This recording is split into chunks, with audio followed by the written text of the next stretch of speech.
Queridos, vamos pegar nossos livros, mas antes deixe-me falar algo para vocês, rapidamente. Teve uma pessoa, um irmão em Cristo, né? Não sei exatamente quem é, mas uma pessoa muito bem intencionada, acompanha as mensagens pelo YouTube, teceu lá um comentário, eu tentei responder para ele, não houve muito êxito, eu acredito, a minha resposta não foi suficiente, e eu não dei prosseguimento, porque eu não tenho nem tempo e nem condições de ficar respondendo, né? Porque quando você começa a responder Twitch, responder YouTube, você não dá conta, porque uma coisa leva a outra e não acaba nunca, não é? Então, assim, não é má vontade, mas é porque, de fato, é difícil.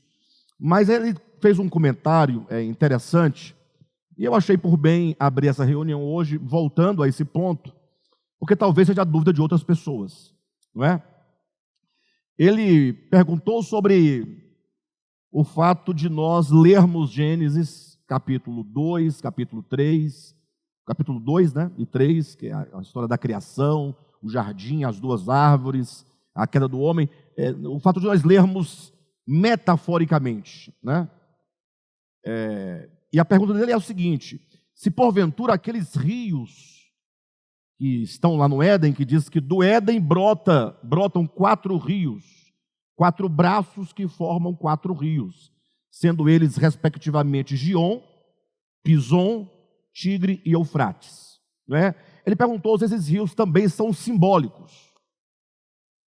Uma pergunta interessante, mas a pergunta, na verdade, ele não quer saber se é simbólico, ele quer saber por que ler simbolicamente Gênesis 2 e 3, e ao chegar nos rios, achar que o rio é literal, porque os rios existem, né?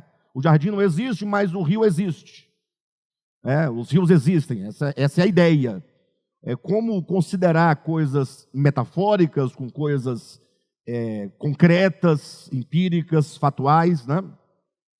Bem, a maneira como eu respondi para ele foi a seguinte: eu falei, você se refere a quais rios? A quais rios você se refere? Eu queria que ele me respondesse que era Gion, Pison, Tigre e Eufrates. Ele não me respondeu, ele respondeu somente Tigre e Eufrates. Mas quando eu perguntei a que rios você se refere, não é que eu não sabia quais os rios que faz menção lá em Gênesis 2. É porque eu queria que ele respondesse na íntegra. Aí depois eu perguntei, você já fez uma pesquisa histórica e mesmo geográfica desses rios? Eu queria que ele me respondesse. E ele não me respondeu a pergunta, ele só respondendo falando a mesma coisa, né? A pessoa repete a mesma pergunta e não chega ao ponto, e não responde exatamente o que se diz. E por que eu perguntei para ele sobre esses 4 rios?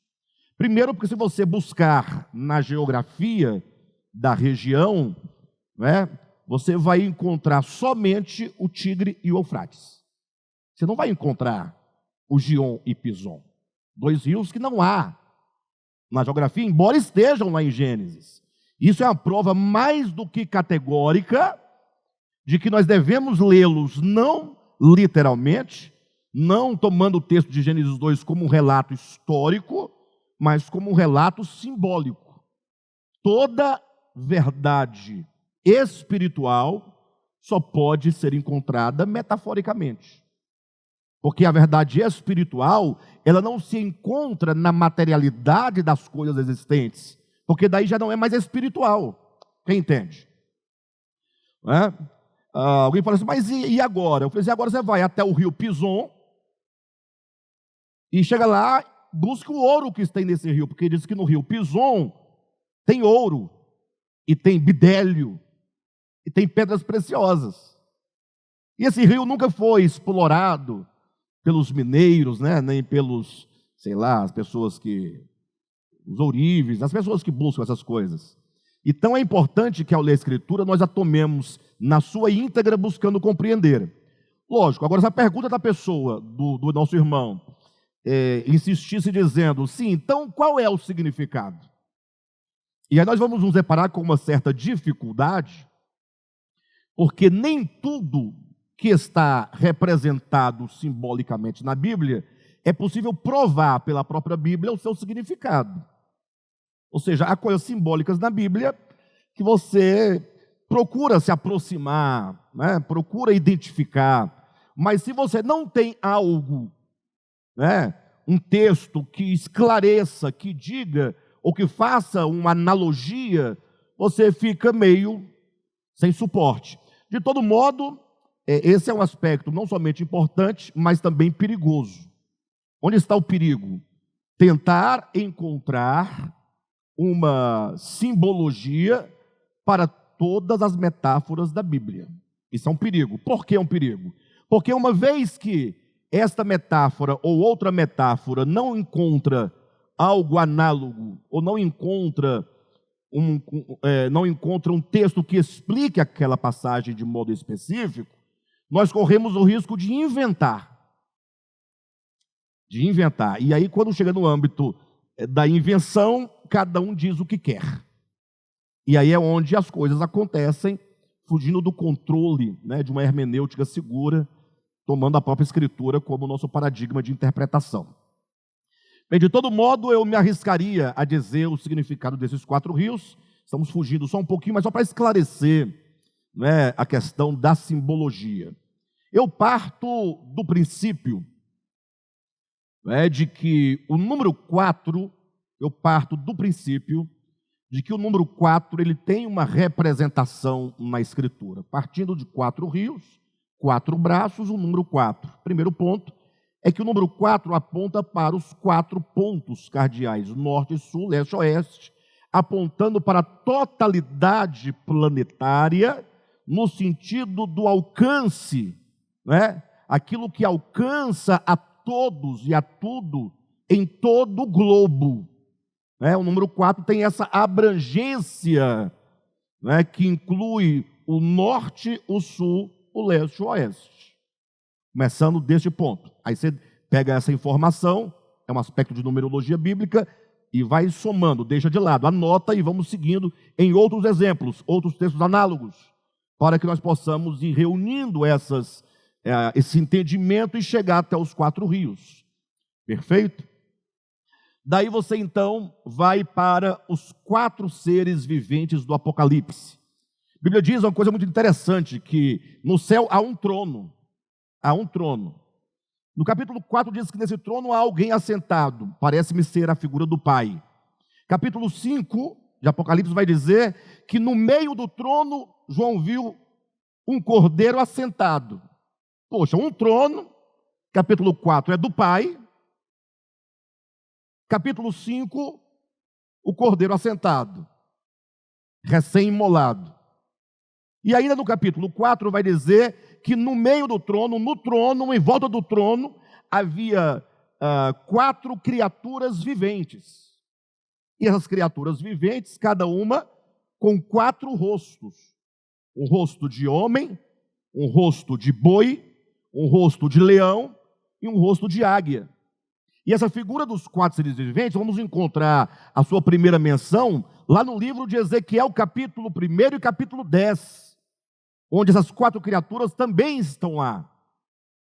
Então, no estudo mais aprofundado, nós não temos tempo agora de fazer essa verificação, pela extensão do estudo, nós constatamos que essas 4 criaturas viventes, na verdade, é uma referência ao próprio Cristo, é uma referência metafórica ao próprio Cristo, que é revelado a nós na Escritura Sagrada em seus 4 aspectos ministeriais: a sua divindade, representada pela águia; a sua humanidade, representada pelo rosto de homem; o seu serviço, ele veio para servir, representado pelo boi; e a sua realeza pelo leão.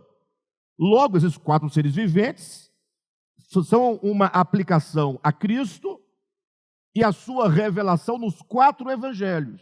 Então nós temos 4 evangelhos que se referem a Cristo, e portanto esses 4 evangelhos, na sua somatória da revelação dos aspectos de Cristo, mostram, portanto, o evangelho na sua plenitude. O Cristo Deus que se faz homem e é rei e servo. Então esse Cristo na sua plenitude é o evangelho pleno revelado a nós, que na figura dos 4 rios mostra este evangelho brotando para os quatro cantos da terra, no sentido de que o evangelho tem um alcance universal. Todos os homens são encontrados, ou todos os homens em qualquer lugar da terra em que esteja, são alcançados pelas águas da salvação, pelas águas da vida, como vamos encontrar novamente no Apocalipse, esses mesmos quatro rios, só que agora na Nova Jerusalém. Na figura da cidade, temos lá os quatro rios. Alguém atento, estudioso da Escritura, fala assim: Alexandre, eu nunca vi no Apocalipse quatro rios, só vi um rio que desce do trono de Deus. Mas se alguém atento lesse o Apocalipse com atenção e fosse então reproduzir na metáfora o desenho da Nova Jerusalém, com todas as especificações que tem na profecia, logo essa pessoa iria desenhar esse rio que procede do trono como o rio que procede do Éden, porque é dito que brota do Éden um rio que se divide em quatro braços. Então é um rio que vai em quatro direções, como o rio das águas da vida, que brotando do trono, ele vai nesse formato em espiral, passando pelas 12 portas da cidade, que estão 4 ao norte, 4 ao sul, 4 a leste e 4 a oeste, ou seja, vai passando por todos os 4 pontos, norte, sul, leste, oeste, e desse rio é dito que todos os homens são convidados a beber gratuitamente da água da vida. Não é? Então, assim, é só para deixar claro que nós não estamos aqui arriscando, atirando no escuro, né? E nós estamos aqui apenas reproduzindo o que ouvimos, sem uma verificação, sem uma dialética, né, necessária e suficiente para podermos perscrutar essas questões, tá bom? Então, o mais importante é que todos nós possamos, assim, nos aprofundar nessas figuras, esses símbolos, para compreender cada uma segundo o Evangelho.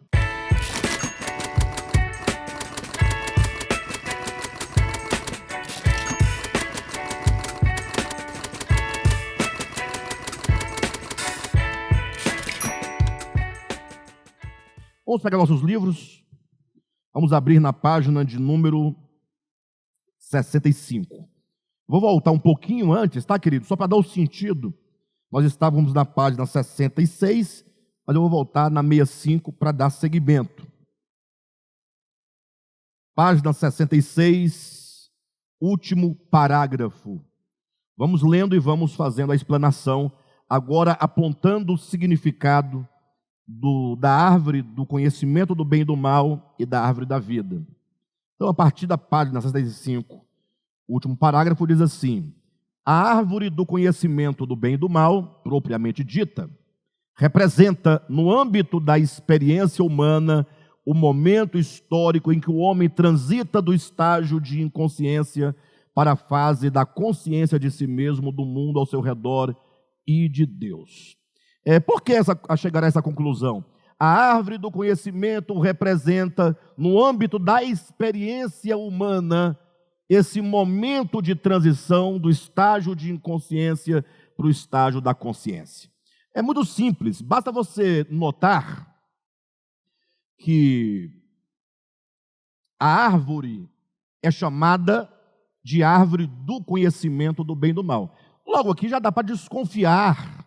Qualquer pessoa sóbria, que não esteja tomada pelos dogmas e pelas ideologias religiosas, dá para desconfiar que essa árvore é simbólica. Nem precisa discutir, porque onde já se viu falar de uma árvore, igual pé de piqui, pé de manga, pé de jaca, pé de jabuticaba, pé de conhecimento.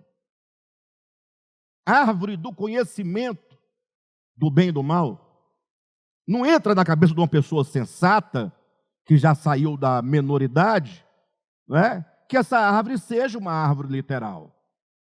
Não é? Se você perguntar, que espécie de árvore é essa? Não, isso é um pé de piqui. Ótimo. E aquilo ali? Não, é um pé de jabuticaba. E aquilo outro? Não, aquela árvore ali é um pé de manga.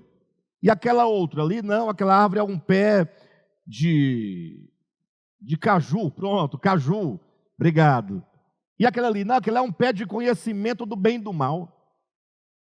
Vocês percebem que foge do aspecto prático, natural, empírico. E essa árvore ela só pode mesmo, de fato, representar algo espiritual, algo do mundo simbólico, das metáforas, dos símbolos. Agora, a pergunta que deve nortear para nós entendermos claramente essa árvore é a seguinte: ora, se Deus proíbe do homem de comer da árvore do conhecimento do bem e do mal, se Deus proíbe, de toda árvore do jardim comerás livremente, mas da árvore do conhecimento do bem e do mal não comerás, porque no dia em que dela comerdes, certamente morrerás. Então, a primeira pergunta é, ora, se Deus proíbe o homem de comer da árvore do conhecimento, seria o caso de que Deus não queria que o homem tivesse conhecimento? É a pergunta que você tem que fazer. Ora, se o homem não tem conhecimento do bem e do mal, nós temos que deixar a nossa mente bastante aberta e livre para pensar essas questões. Questões que não são pensadas no meio acadêmico teológico. Lá é tudo dogmático, é árvore, pronto, é fruta, pronto, é serpente, pronto, comeu, danou-se tudo e acabou, tá? É como tá até os dias de hoje. Nós temos que pensar, ora, se a árvore é do conhecimento do bem e do mal, número 1. 2, se Deus proíbe do homem de comer da árvore do conhecimento do bem e do mal. 3, seria o caso que Deus não queria que o homem fosse participante do conhecimento do bem e do mal? Ora, e se Deus não queria que o homem comesse da árvore do conhecimento do bem e do mal, e se Deus não queria que o homem, portanto, se tornasse participante do conhecimento do bem e do mal, eu pergunto, Deus criou o homem para ser que tipo de ser?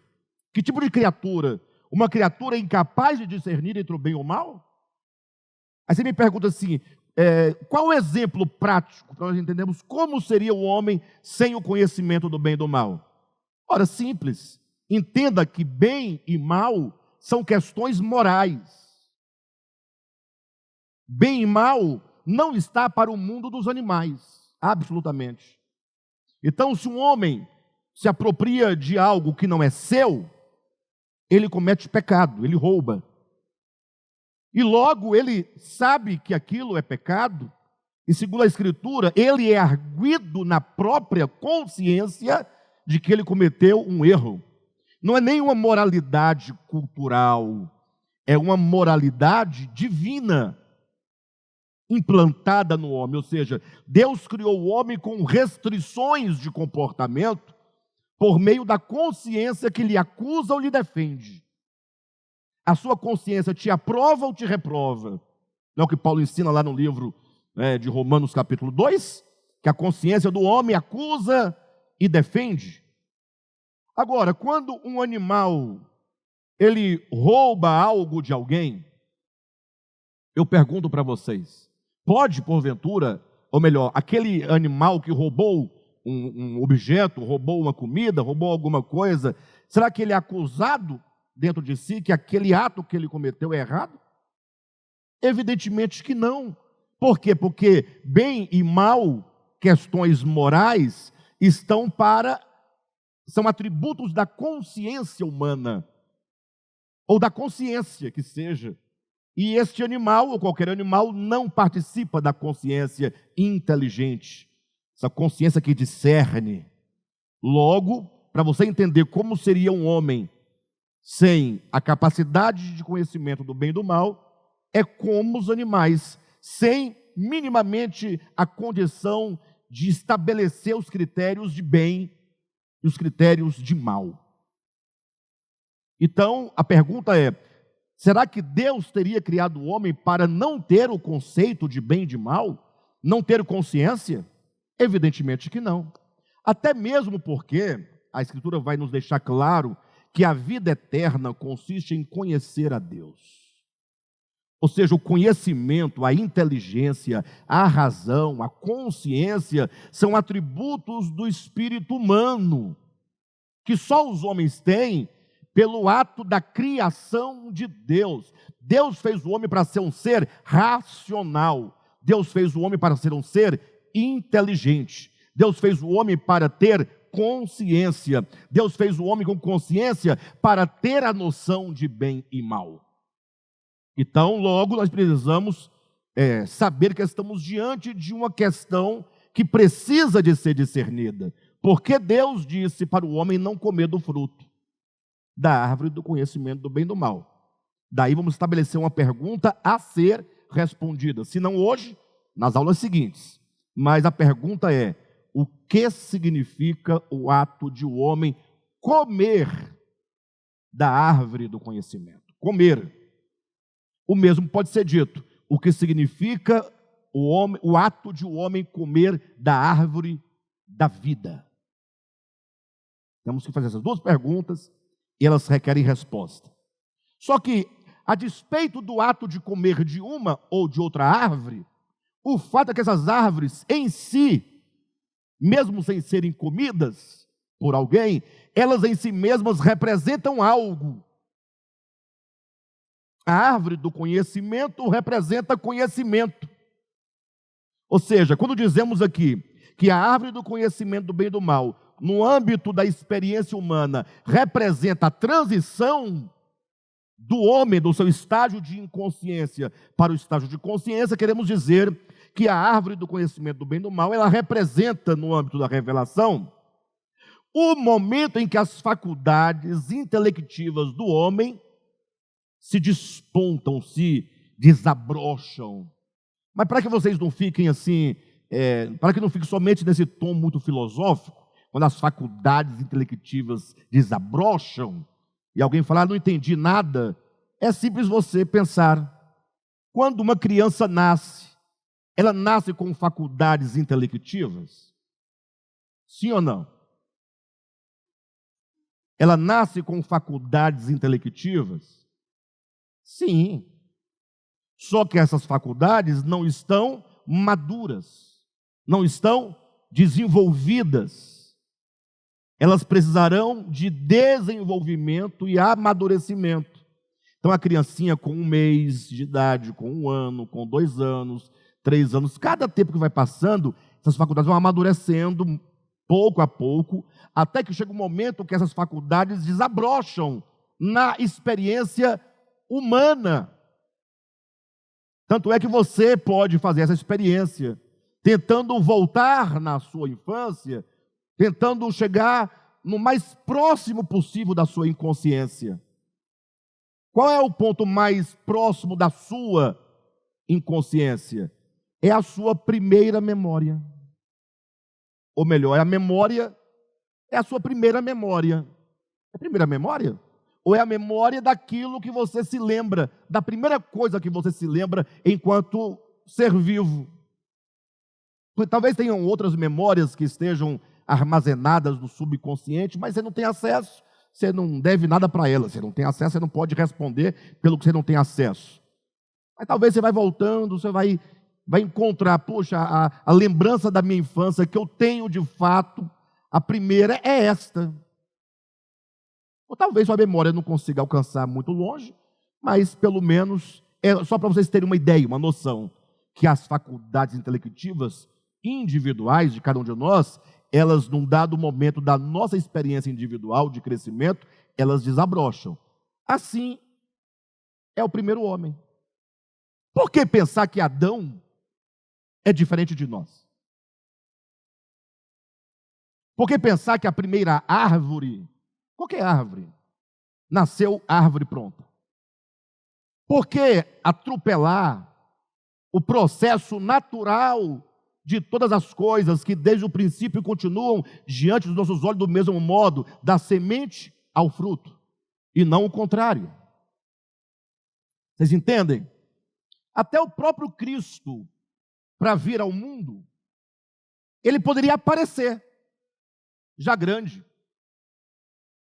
Mas não, ele passa por todo o processo natural que Deus estabeleceu para todas as coisas, ou seja, ele passa pelo nascimento, ou melhor, desculpe-me, pela concepção, 9 meses Cada segundo, cada minuto, cada dia, cada semana, cada mês, 40 semanas, nasce um nascimento normal. Parto normal. Bebezinho de um dia de nascido, 10 dias, um mês. Mas é um processo muito dolorido, vocês não acham? Para aquele que é o eu sou. É um processo, para mim, na minha singela opinião, totalmente sem propósito. Parece logo, gente, vamos simplificar a coisa. Mas não é bem assim. Deus, Ele próprio está submetido a todas as leis que Ele estabeleceu para toda a sua criação. Logo, se você entende que as faculdades intelectivas de uma criança chega num dado momento da experiência humana para ela desabrochar, aplica esse princípio a Adão. Até porque, não desanimem, não fiquem tristes, não fiquem desesperados, não desviem, mas até porque Adão não existe enquanto indivíduo. Puxa, eu acho que eu decepcionei muita gente agora, né?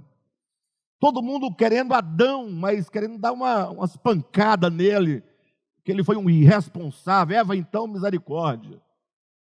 Aí como assim Adão não existiu? Adão não foi uma pessoa? Bem, para você entender se Adão foi ou não uma pessoa, basta você ler com atenção Gênesis capítulo 2 e Gênesis capítulo 5. Por que Gênesis 2? Porque em Gênesis 2 diz que Deus criou o homem do pó da terra. Como é que era o nome do homem? Não, Deus criou o homem. O homem. Não tem lá, eu acho que vou chamar esse homem de Adão. Não, Deus criou o homem. Está lá o homem no jardim. Isso é a descrição simbólica de Gênesis. E Deus fala assim, olha, eu vou fazer uma auxiliadora para o homem. Vou fazer uma auxiliadora para o homem. E é extraordinário, porque quando diz, vou fazer uma auxiliadora extraordinária, Deus então não procede fazendo a auxiliadora. Ele diz, vou fazer a auxiliadora, e o primeiro passo que ele dá nessa direção é, traga os animais. Não parece uma coisa desconecta? Quando a gente lê a Bíblia ou lê você lê um jornal, fique atento para o que está sendo dito. Deus diz, não é bom que o homem esteja só, far-lhe-ei uma auxiliadora que lhe seja idônea. Ô Miguel, Gabriel, Ariel, traga lá os animais. Eu lá de longe observando, o que tem a ver Deus fazer uma auxiliadora para o homem com o fato de ele mandar trazer os animais para o homem? E diz que agora o homem deveria colocar nome nos animais. Aí o texto de Gênesis 2 vai mostrando que o homem colocou nome nos animais, os animais iam passando, ele colocando o nome, e o relato, portanto, termina dizendo, para o homem, todavia, não se encontrava uma auxiliadora. Então começa, far-lhe-ei uma auxiliadora, traz os animais e fecha, para o homem não havia uma auxiliadora. Logo se abre o texto dizendo, far-lhe-ei uma auxiliadora, e fecha dizendo que para o homem não havia auxiliadora, e no meio estão os animais estão relacionados à ideia de se fazer uma auxiliadora. Eu não posso ficar olhando, mas Adão colocou o nome em todos os animais? É lógico que não. Ele colocou nome no tatu bola, no tatu canastra, e havia tatu canastra lá naquela região, urso polar, tigre de bengala? Ou não é certo que em cada região, a depender do clima, existem animais próprios de cada lugar? Da África, da Ásia, da Europa, do Polo Sul. E os animais marinhos, e os monstros marinhos, e os insetos de modo geral. Vocês sabiam que os animais conhecidos é um número insignificante diante dos animais não conhecidos? Que o homem não conhece? O homem não tem noção do que existe dentro do mar, de animais.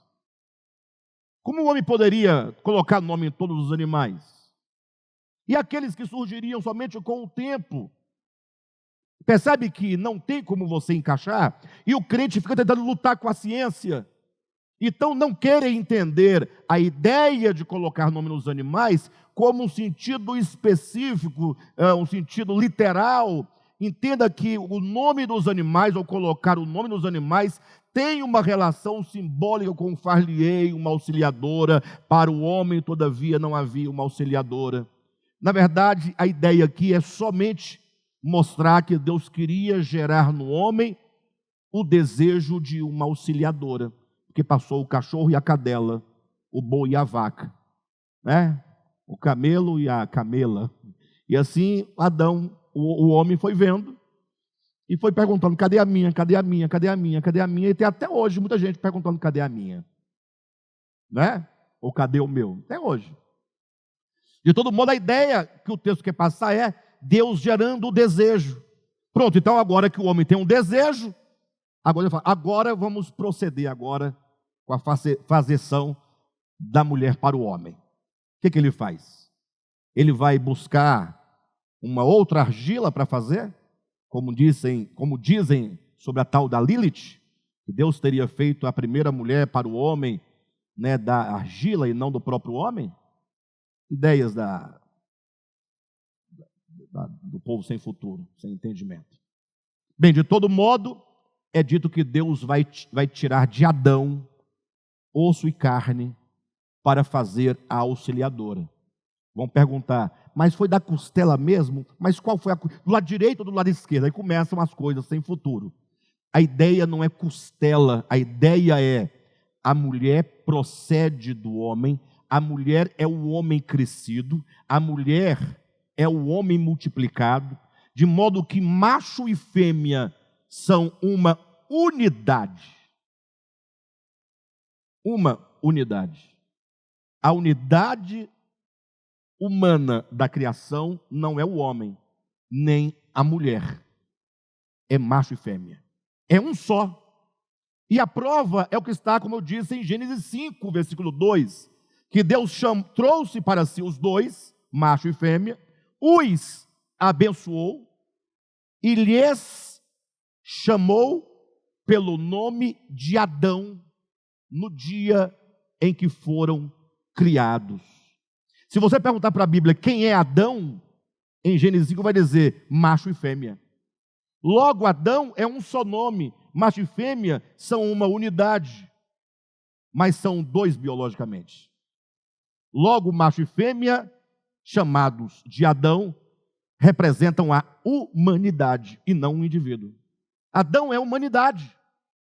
Quando lê na Bíblia Adão, entenda, a humanidade. E a prova, agora que tem diante de si Adão, macho e fêmea, a Adão é dito: Adão, cresça, se multiplique. Ou seja, na medida que macho e fêmea fossem gerando filhos, Adão estaria crescendo, Adão estaria se multiplicando. Logo, Adão não é só macho e fêmea, Adão é macho e fêmea e a sua prole, porque a sua prole não cai do céu, nem nasce numa árvore. É a multiplicação do homem, é o homem multiplicado, é o homem crescido. Logo, Adão não deve ser entendido do ponto de vista de um indivíduo, mas da humanidade. Por isso que é dito que por um homem entrou o pecado no mundo. Só dá para entender claramente o que o apóstolo está dizendo se você entender que esse homem único, Adão, somos nós todos. Porque do contrário, se são indivíduos por indivíduos, você fala assim: como é que um indivíduo lá não sei quando comete um pecado e eu sou responsável pelo que ele fez? Não faz sentido. Só faz sentido se eu for ele e ele for eu e nós fomos um só. Aí está falando dele e de mim e de nós enquanto uma unidade coletiva. Puxa vida, ficou bom, né? O mesmo se aplicará a Cristo. Mas essa é a ideia, né? Então, o que nós temos que perceber? Que a árvore do conhecimento, portanto, mostra esse momento em que a humanidade criada por Deus tem as suas faculdades afloradas, desabrochadas, amadurecidas. Isso não é de todo estranho, não, é simples. Quando você ler Gálatas capítulo 4, versículo 4, que você encontra? Vindo, porém, a plenitude do tempo. Opa, peraí, o tempo tem uma plenitude. Logo, antes da plenitude, os tempos não haviam alcançado esse momento pleno, completo. Os tempos têm uma plenitude. Vindo, porém, a plenitude do tempo, Deus enviou seu filho nascido de mulher.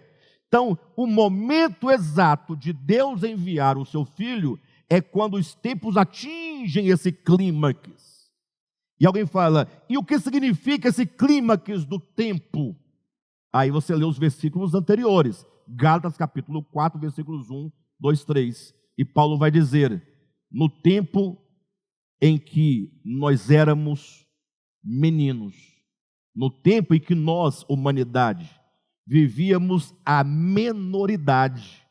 Então Paulo diz que a humanidade tem um estágio longo de menoridade, de infância. E quando chegou na plenitude do tempo, essa humanidade chegou no momento de maturidade, de idade adulta. Então, se você vê que Paulo está usando a metáfora do tempo, a metáfora da idade, aplicado à humanidade, logo a humanidade tem geração, tem nascimento, tem tenra-idade, tem meninice, tem pré-adolescência, tem adolescência, né? Tem a fase da juventude e tem a fase adulta, plenitude do tempo. Então, é a própria Escritura quem nos leva a considerar a humanidade a partir da metáfora, né, desse desenvolvimento. Assim como um indivíduo tem todas as fases da sua experiência humana, nascimento, desenvolvimento, o desenvolvimento das faculdades intelectivas, o aflorar da razão, e assim até chegar na idade adulta, vamos colocar a idade adulta de 20 anos, né? Vamos tomar 20 anos lá para os judeus, para nós aqui me parece que é 30, a idade adulta, né? Mas de todo modo, essa imagem desse homem, dessa humanidade em crescimento, desenvolvimento, é bíblica. Gálatas capítulo 4, versículo de 1 a 4. Então é nesse momento que o homem atinge esse nível de crescimento, é que Deus envia o seu filho.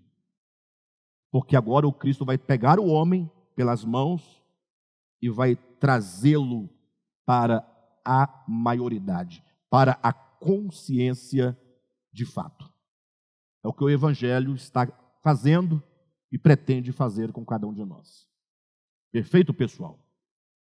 Então, é mais ou menos isso. Então, seguindo aqui, acredito que agora fica mais claro o que está escrito aqui na página 65. A árvore do conhecimento do bem e do mal, propriamente dita, representa, no âmbito da experiência humana, um momento histórico em que o homem transita do estágio de inconsciência para a fase da consciência de si mesmo, do mundo ao seu redor e de Deus. Refere-se, portanto, à germinação de sua inteligência, até então adormecida nas trevas da ignorância. Não brotou essa árvore de um mero e simples horto, ou de um mero e simples jardim, mas despontou do mais profundo ser do homem, no jardim de sua alma, a planta orgânica que gera as faculdades intelectuais, memória, imaginação, juízo, abstração, concepção. Eis o homem na alvorada do conhecimento. A árvore da vida, por sua vez, refere-se ao próprio Cristo, que habita no meio do jardim, no âmago do espírito humano. Então veja que em Gênesis capítulo 2, versículo 17, né? Capítulo 2 de Gênesis, é claro que Deus plantou a árvore do conhecimento do jardim, no jardim, e a árvore da vida no centro do jardim, no meio do jardim. Então, se a árvore do conhecimento representa esse aflorado conhecimento na alma humana, no jardim da alma humana, a árvore da vida plantada no centro representa no mais íntimo, no centro, no âmago do homem que é no seu espírito humano. A árvore da vida, por sua vez, refere-se ao próprio Cristo que habita no meio do jardim, no âmago do espírito humano. Poxa, e acredito que ninguém tem dificuldade em entender que a árvore da vida é Cristo, né, pessoal? Para mim é uma árvore literal da vida. Por quê? Porque disse que Deus plantou a árvore da vida. A palavra árvore é árvore. Árvore é árvore. Por que a Bíblia fala árvore e você fala que a árvore não é árvore, Alexandre? Pelo mesmo motivo que Jesus fala, eu sou a videira verdadeira. E ele não é nenhuma videira. Mas aqui é uma metáfora. E lá o quê? Mas aqui todo mundo está vendo que é metáfora. Não, todo mundo está vendo, não está escrito que é uma metáfora. Jesus não falou assim, vou contar-lhes uma metáfora. Não, diz, eu sou a videira verdadeira. Jesus é videira? Jesus é videira, mas ele é a videira.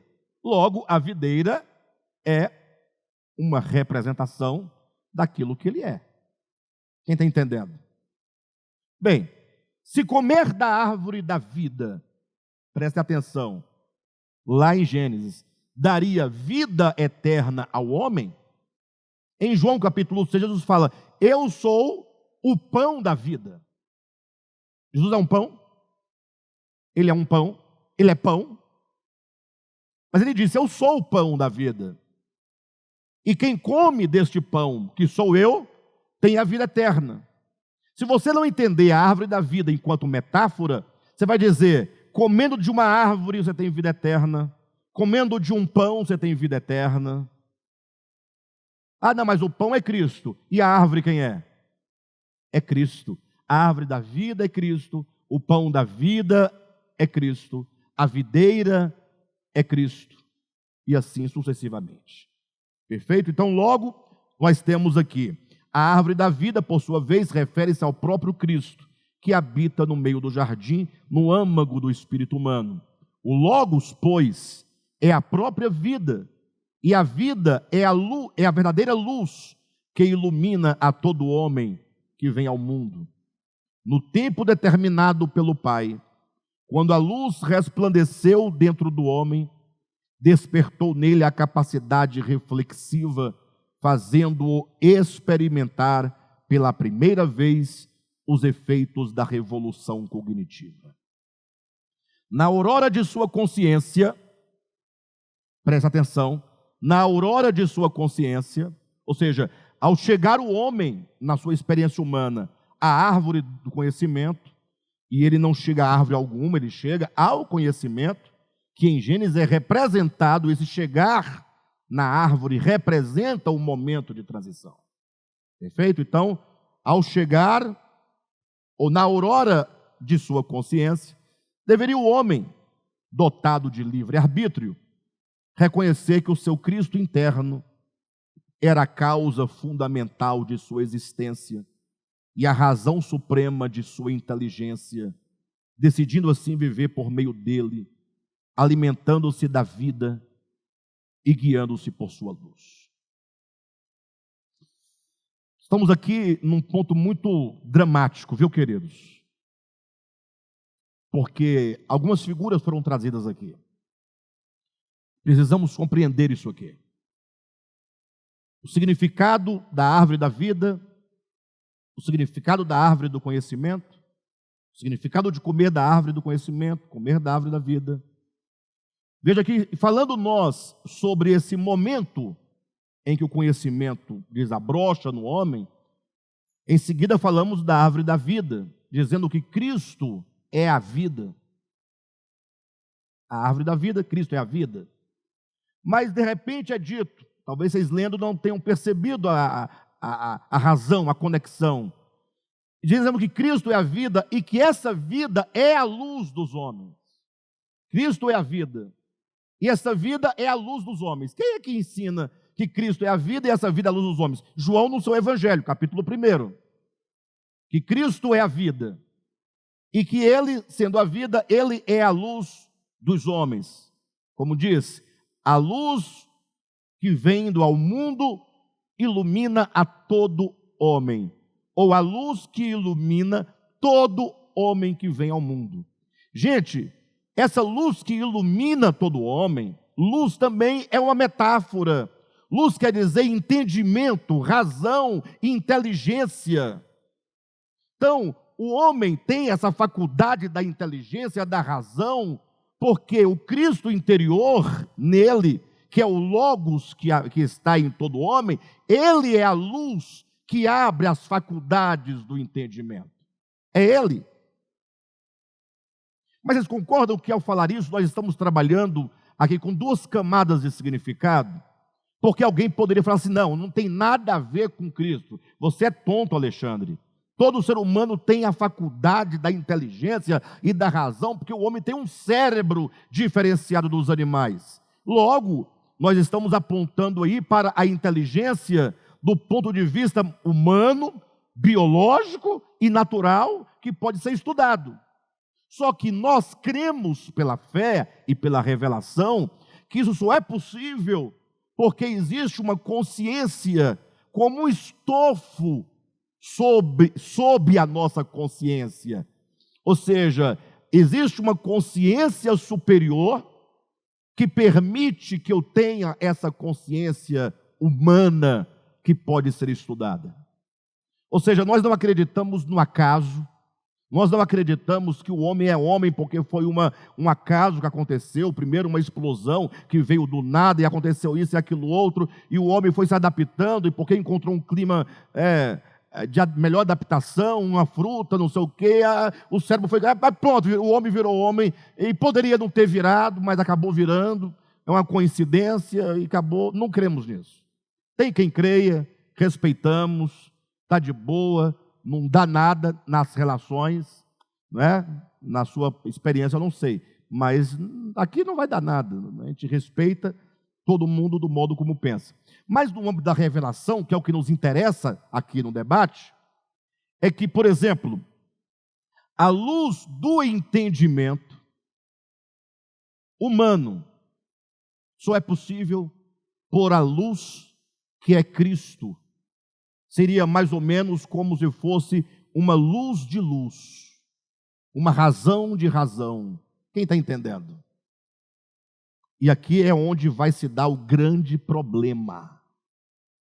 Porque se existe uma luz de luz, uma consciência de consciência, um conhecer de conhecer, Cristo é a luz, Cristo é a razão, Cristo é a consciência, Cristo é o conhecer, Cristo é o saber. Se Ele é o Logos, Ele é a razão. Razão é conhecer, discernir. Ele é a luz.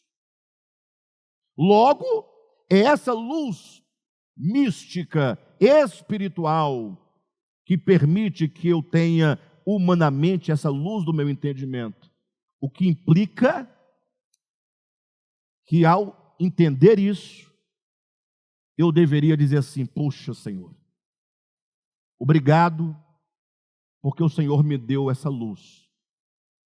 E por mais que eu tenha luz, por mais que eu tenha entendimento, discernimento do bem e do mal, que eu tenho as faculdades que discernem, eu não confio no meu discernimento, sem ti, que é o discernimento. Eu não confio na minha luz, que é entendimento, sem que o meu entendimento esteja subordinado ao entendimento que tu és. Eu não confio na minha razão sozinha, sem que ela esteja apoiada, sem que ela seja ratificada, sem que ela seja sustentada pela a razão maior, que é o próprio Senhor. Ou seja, Deus criou o homem para conhecer, mas sob essa dependência da luz que vinda ao mundo ilumina todo o homem. O pecado vai se dar exatamente quando o homem, vendo-se iluminado, discernindo, pensar, por que eu tenho que submeter o meu conhecimento ao conhecimento? Por que eu tenho que submeter o meu discernimento ao discernimento? E nisso o homem, então, nega viver submisso à luz maior. O homem usa da sua razão, sim ou não? Mas quem é a razão superior? É Cristo. Aí eu pergunto, quando tem uma guerra, se você perguntar às autoridades, aos cientistas políticos daquela nação que está em guerra, eles terão na sua razão a razão da guerra. Mas eles falarão o quê? Não, nós não temos a razão da guerra, nós somos maus, nós somos perversos. O que eles vão falar? Estamos defendendo a nossa liberdade. Ou seja, o homem, na sua razão, sem Cristo, sem a razão superior, ele começa a chamar o mal de bem. Quando a razão humana, a inteligência humana, o conhecer humano, o discernimento entre o bem e o mal humano, não se subordina, não se submete à razão maior, que é o Cristo de Deus, agora o homem começa a chamar o mal de bem, não raras vezes. Aí não precisa falar de uma guerra, né? Porque uma guerra é coisa tão grande, tão ampla, que foge talvez do nosso entendimento. Mas quando um casal briga, uma briga daquelas mais fortes, porque essa briguinha dia a dia não dá nada. Não tem nem como passar um dia sem dar uma cutucada, né? Sempre está se ralando, se arranhando. Acontece. Vou falar aquelas brigas meio chata que fere, que machuca. Não tem essas brigas? Que você vê que você, lá no final, você vai se arrepender, lá no final, vai pedir perdão, vai reconhecer, mas até lá já machucou, já entristeceu, já feriu, né? Você já humilhou, já xingou. Então essa batalha mesmo forte. Se você for perguntar para um do casal, o que aconteceu?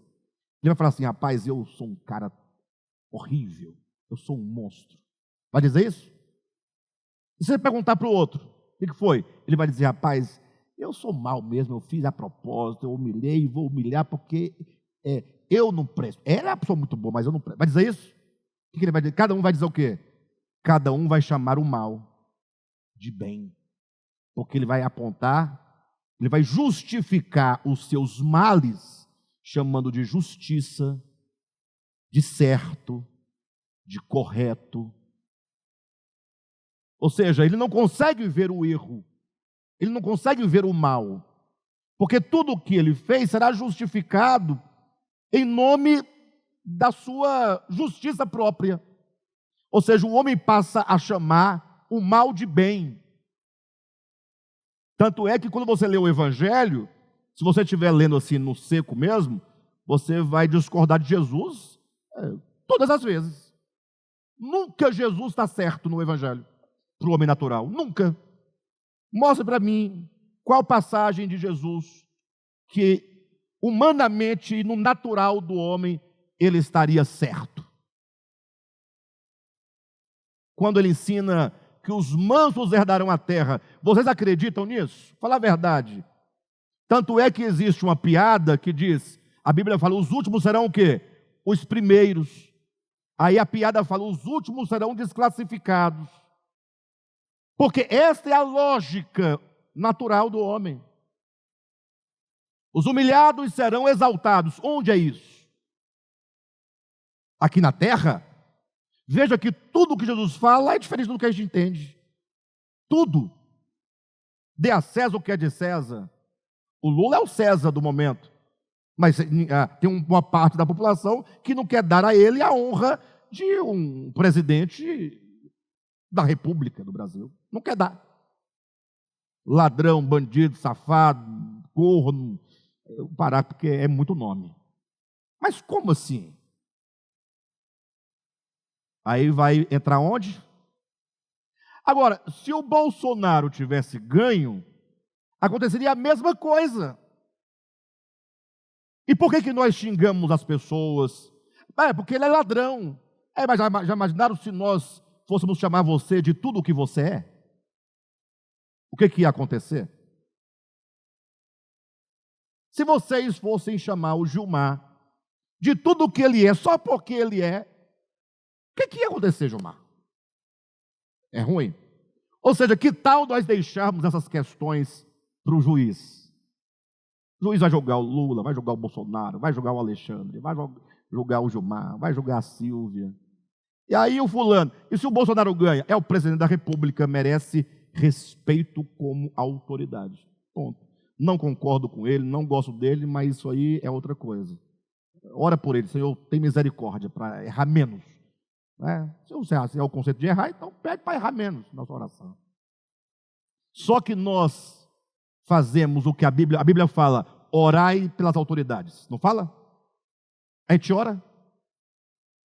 Olha para mim, a gente ora, o que a gente faz? O que a gente faz? A gente xinga. Aí eu pergunto, mas por que a gente xinga? Aí a pessoa fala, a pessoa fala, porque eu estou defendendo a liberdade. Estou defendendo o Evangelho. Nós estamos em defesa do Evangelho. Espera aí, você está brigando, xingando, em nome do Evangelho? Por que eu estou dizendo isso? Porque nós chamamos o mal de bem. Eu quero que os irmãos vejam a gravidade do homem ter conhecimento do bem e do mal e não comer da árvore da vida. O que é comer da árvore da vida? O homem, ao chegar à árvore do conhecimento do bem e do mal, não é comer dela. Ao chegar, desabrochou suas faculdades, a luz resplandeceu. A luz é o Logos eterno, que é o estofo, o fundo da minha consciência humana. A minha consciência humana, se é a consciência divina, ela é má. Ela chama de mal, de bem, ela chama de bem o mal. Então, somente com a minha consciência, iluminada pela consciência divina, totalmente subordinada, é que o meu conceito de bem será verdadeiro. O meu conceito de mal será verdadeiro. Porque essa luz, que é o Cristo, esse estofo, esse fundo da nossa consciência, é que vai iluminar e vai corrigir o homem, dizendo, olha, bem é você pagar o mal com bem. Pagar o mal com o mal não é bem. Lembra que Paulo vai dizer lá em Romanos capítulo 10, ele fala uma coisa extraordinária, ele fala assim, olha, digo a verdade e não minto. Para o terceiro e fala assim, opa, Paulo, parou, não concordo com você. Eu nem falei ainda, mas não preciso nem falar. Como é que eu digo para vocês, eu digo a verdade e não minto? Todo mentiroso acha que fala a verdade. O mentiroso contumaz, ele é o primeiro a acreditar na sua própria mentira. Gente, para. Eu não estou falando de mentirinha besta, não. Nós temos mentiras que nós construímos e que nós acreditamos que é verdade. Vocês entendem o que eu estou dizendo? Aí Paulo diz, digo a verdade e não minto. Eu digo, para alto lá, como é que você sabe que você não está sendo enganado pela sua própria mentira? Ele diz, porque eu tenho duas testemunhas de que eu falo a verdade. Testemunhando comigo a minha consciência e o Espírito Santo. Olha, ele está dizendo, dentro do meu entendimento humano do discernimento, existem duas coisas espirituais e divinas que vão dar o fundamento, vão me dar a certeza de que eu falo a verdade. É a consciência é um atributo do espírito humano e o Espírito Santo. Só para vocês verem, abre em Romanos capítulo 10, ou melhor, é capítulo 9, tá? Capítulo 9. O primeiro ele diz, digo a verdade em Cristo, vírgula, não minto, testemunhando comigo no Espírito Santo a minha própria consciência. Testemunhando comigo, ele evoca testemunhas no Espírito Santo a minha própria consciência. Ou seja, no Espírito Santo e na consciência do espírito humano que existe a luz do testemunho se aquilo que eu faço é verdade ou não é verdade? Quem está entendendo, pessoal? Sério mesmo? Estou entendendo? Hoje eu estou trazendo algo bem mais assim, porque vamos ler o livro, quando avançarmos, tudo isso vai estar aqui, mas ao lermos isso vai ficar claro para nós. Então eu estou falando, sendo o contrário, eu estou explicando para depois seguirmos a leitura, ao invés de lermos, para depois explicarmos e temos que voltar novamente a ler. Tá ok? Bem, dito isso, olhem novamente no livro e vamos fechar aqui num momento, num ponto, para nós podermos seguir. Página 66, último parágrafo diz: na aurora de sua consciência, deveria o homem, dotado de livre-arbítrio, reconhecer que o seu Cristo interno era a causa fundamental de sua existência e a razão suprema de sua inteligência, decidindo assim viver por meio dele, alimentando-se da vida e guiando-se por sua luz. Entretanto, como está escrito, quando a luz resplandeceu no seu interior, as trevas não a compreenderam. O conflito se instaura no coração humano e o palco estava armado para a grande ópera da decisão. Então, vamos parar por aqui, mas ficou bastante poético esse final, né? Na aurora de sua consciência, ou seja, quando, imagine vocês que se o homem tivesse sido criado, na metáfora, de noite, meia-noite, criado. Ele tem uma experiência de escuridão. Aí o sol começa a nascer. Então esse nascer do sol, essa luz que está despontando, entenda que essas trevas, essa noite seria na consciência, adormecida, até que o dia nasce, aí vem então a alvorada, o amanhecer da consciência, a luz nascendo no entendimento. Essa é a ideia. Na aurora de sua consciência, deveria o homem, dotado de livre-arbítrio, reconhecer que o seu Cristo interno era a causa fundamental de sua existência e a razão suprema de sua inteligência, e assim decidir viver por meio de Cristo, alimentando-se da vida e guiando-se por sua luz, que é o significado de comer da árvore da vida. Entretanto, como está escrito, quando a luz resplandeceu no seu interior, quando a inteligência desabrochou, as trevas não a compreenderam. O conflito se instaura no coração humano nesse momento. E o palco estava armado para a grande ópera da decisão. Ou seja, o que o homem vai fazer com esse conhecimento é a grande pergunta. Deus criou o homem para conhecer, mas o homem não pode comer da árvore do conhecimento. Parece um paradoxo. Deus cria o homem para conhecer, mas priva-o de comer do fruto. O homem é criado para conhecer, para discernir. Deus fala, mas você não pode comer do fruto. Em outras palavras, nós vamos ver isso mais na frente. Você não pode viver por meio do conhecimento. Ou melhor, tendo conhecimento, você deve viver pela árvore da vida. Porque a árvore da vida implica dependência. Ao passo que Paulo vai dizer que o amor edifica, mas o conhecimento ensoberbece. Quando é que o conhecimento ensoberbece? Quando eu me fio no meu próprio conhecimento, achando que eu sou autor, causa, fonte, origem do próprio conhecimento. E aí vai nascer o pecado. Tá bom, pessoal? Semana que vem nós vamos tomar aqui a partir da página 67. E quem quiser entender um pouquinho melhor acerca dessa luz, desse resplandecer da luz, desse Cristo como a luz que resplandece em toda a consciência humana, leia durante essa semana João capítulo 1. João capítulo 1 é um dos capítulos da Bíblia que eu poderia dizer que ninguém entendeu. Talvez umas 2 pessoas tenham entendido. Verdade.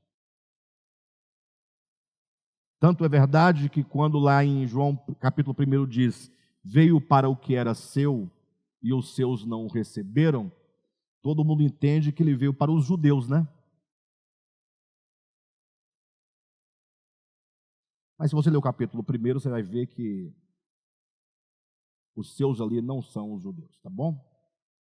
Mas tem que ler o capítulo 1 todo, versículo por versículo. Quando eu ler o segundo versículo, junta a ideia do segundo com a ideia do primeiro. Quando chegar no terceiro, junta com a ideia do 2 e 1. E assim, quando chegar no 10, junte com todas as anteriores. Quando chegar no 11, você não pode abrir mão de nenhuma ideia. Do contrário, você vai ter várias ideias, tudo diferente uma da outra, dentro de um mesmo texto. Tá bom?